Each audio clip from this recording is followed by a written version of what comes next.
اللہ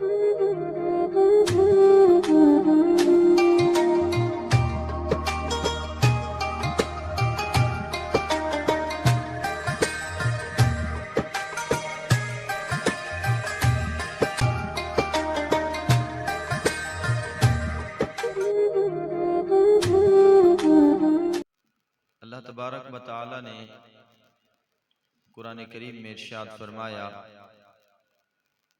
سورہ نور 18واں سپارہ، اللہ پاک ارشاد فرماتے ہیں کل للمؤمنین یغضوا من ابصارہم۔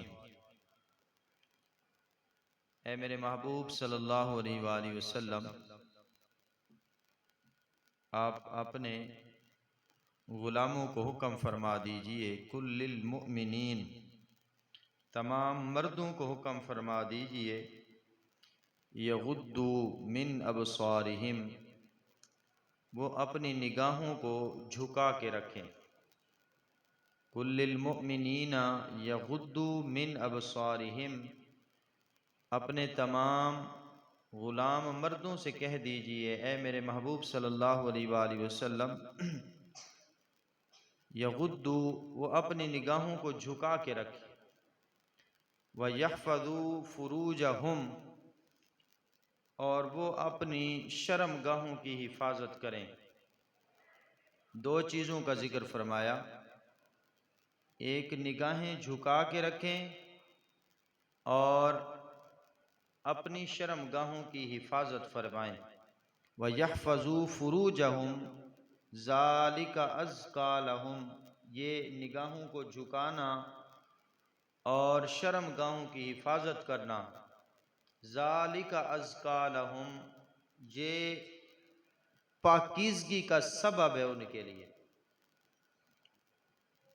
ان اللہ خبیر بما یصنعون، بے شک اللہ تبارک و تعالی جانتا ہے جو کچھ تم کرتے ہو۔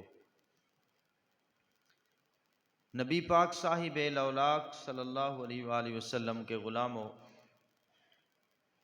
آقا کریم علیہ الصلوۃ والسلام نے اپنے غلاموں سے ارشاد فرمایا، حضرت ابو سعید خدری رضی اللہ تعالیٰ عنہ اس حدیث پاک کے راوی ہیں کہ نبی پاک علیہ الصلوۃ والسلام نے ارشاد فرمایا، تم راستے میں بیٹھنے سے بچو، راستے ہوتے ہیں نا، راستے میں بیٹھنے سے بچو۔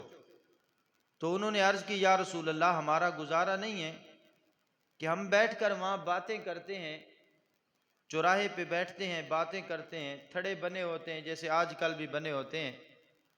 تو عرض کی، حضور ہمارا گزارا نہیں ہے، ہم وہاں تھڑوں پہ بیٹھ کر، راستے پہ بیٹھ کر باتیں کرتے ہیں۔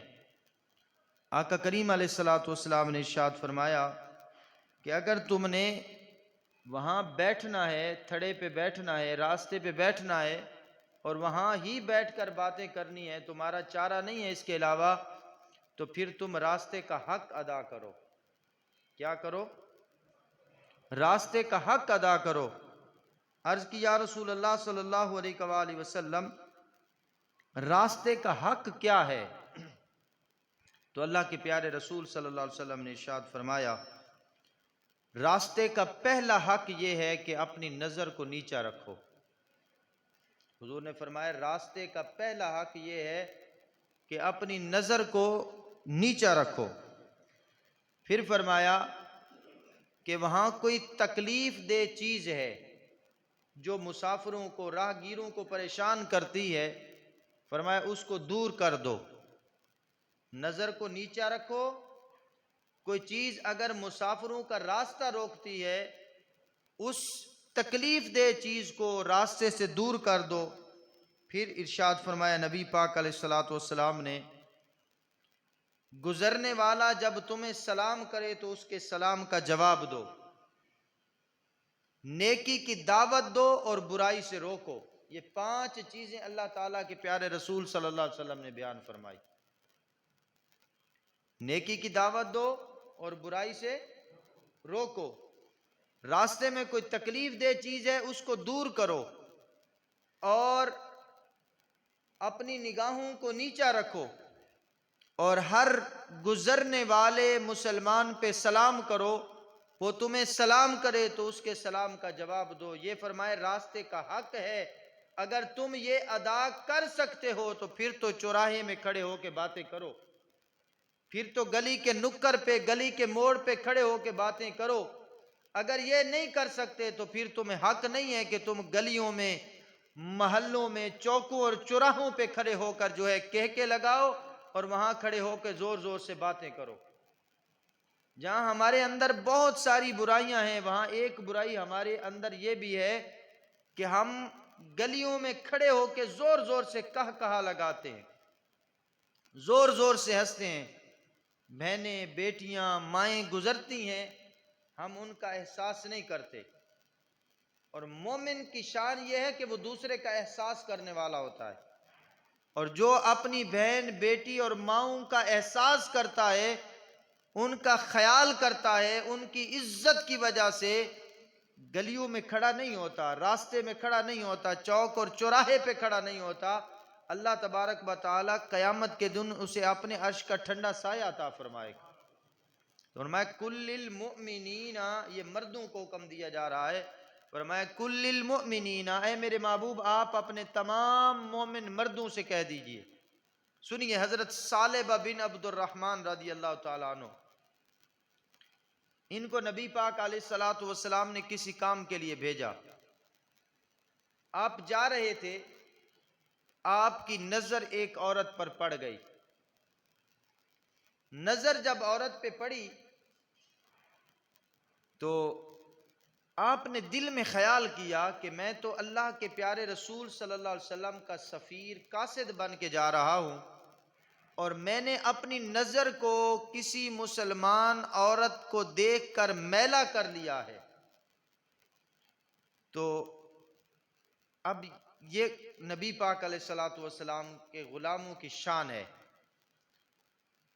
انہوں نے کیا کیا, اب چاہیے تو یہ تھا کہ وہ مسجد کا رخ کرتے, واپس گھر آتے, لیکن چونکہ وہ اللہ کے پیارے رسول صلی اللہ علیہ وسلم کا کام گئے تھے, حضور کے قاصد بن کے گئے تھے, حضور کے سفیر بن کے گئے تھے, نظر عورت پہ پڑی, میلی ہو گئی, گناہ ہو گیا, آپ واپس گھر نہیں پلٹے. جو کام تھا وہ بھول گیا, جو بات تھی وہ ذہن سے نکل گئی. صرف ایک ہی بات ذہن کے اندر آپ کو کھائے جا رہی ہے کہ میں اللہ کے رسول صلی اللہ علیہ وسلم کا کام جا رہا ہوں اور میں نے اپنی نظر کو میلا کر لیا. روتے رہے, جنگل کی طرف نکل گئے. اب جنگل میں آپ کا رونے دھونے کے علاوہ کوئی کام نہیں ہے. روئے جا رہے, اللہ سے معافی مانگ رہے ہیں, یا اللہ پاک مجھ سے گناہ سرزد ہو گیا ہے, میں کس منہ سے تیرے پیارے رسول صلی اللہ علیہ وسلم کا سامنا کروں, تو مجھے معافی عطا فرما. 40 روز گزر گئے. کتنے روز گزر گئے؟ ہم تو بب کے مارتے ہیں نا, نعوذ باللہ من ذالک, کسی کی عزت کو اچھال کے بب کے مارتے ہیں, اور پھر اترا کر اپنے گناہ کا اظہار کرتے ہیں لوگوں کے سامنے, اترا کے سینہ تان کے اپنے گناہ کا اظہار کرتے ہیں لوگوں کے سامنے, اور بتاتے ہیں کہ میں نے فلاں جگہ ایسے منہ کالا کیا, ایسے منہ کالا کیا. لوگوں کو بتاتے ہیں, اتراتے ہیں, سینہ تان کے اپنے گناہ کا اظہار کرتے ہیں. جبکہ شریعت مطہرہ کے اندر پہلی نظر اگر اٹھ جائے بلا ارادہ تو اللہ اور اللہ کے رسول صلی اللہ علیہ وسلم نے اس پر معافی عطا فرمائی. لیکن چونکہ حضور کے غلام ہیں رضی اللہ تعالی عنہم ورضوا عنہ کی شان انہیں نصیب ہے, کلا وعد اللہ الحسنی کا مقام انہیں نصیب ہے, تو آپ رو رہے ہیں, زارو قطار روتے ہیں, کھانا پینا چھوڑ دیا. آقا کریم علیہ الصلوۃ والسلام نے صحابہ کرام کو بھیجا کہ جاؤ ثعلبہ کو بلا لاؤ. جب نبی پاک علیہ الصلوۃ والسلام کے غلام پہنچے تو حضرت ثعلبہ جنگل میں رو رہے ہیں. تو آپ سے فرمایا کہ نبی پاک علیہ الصلوۃ والسلام نے تمہیں بلایا ہے, قرآن پاک کی کوئی آیت اتری ہے, اللہ کے پیارے رسول صلی اللہ علیہ وسلم نے تمہیں بلایا ہے. حضرت ثعلبہ آپ کہتے ہیں مجھے بتاؤ نا کہ وہ آیت میری مذمت میں اتری ہے یا میرے حق میں اتری ہے۔ صحابہ نے عرض کی کہ ہمیں یہ نہیں پتا، صرف رسول اللہ صلی اللہ علیہ وسلم پر وحی اتری اور حضور نے فرمایا جا کے ثعلبہ کو بلا لاؤ۔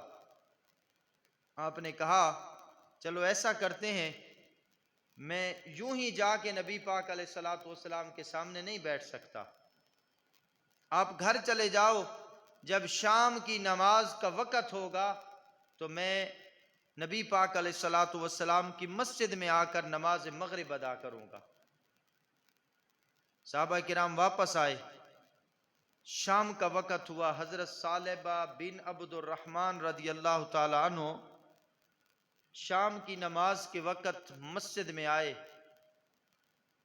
جب مسجد میں پہنچے تو رسول اللہ صلی اللہ علیہ وآلہ وسلم آپ مغرب کی نماز میں تلاوت فرما رہے ہیں، یا ایہا الانسان، اے بھولے بھٹکے انسان، ما غرک بربک الکریم، اے حضرت انسان تجھے اپنے کریم رب سے کس چیز نے دور کر دیا؟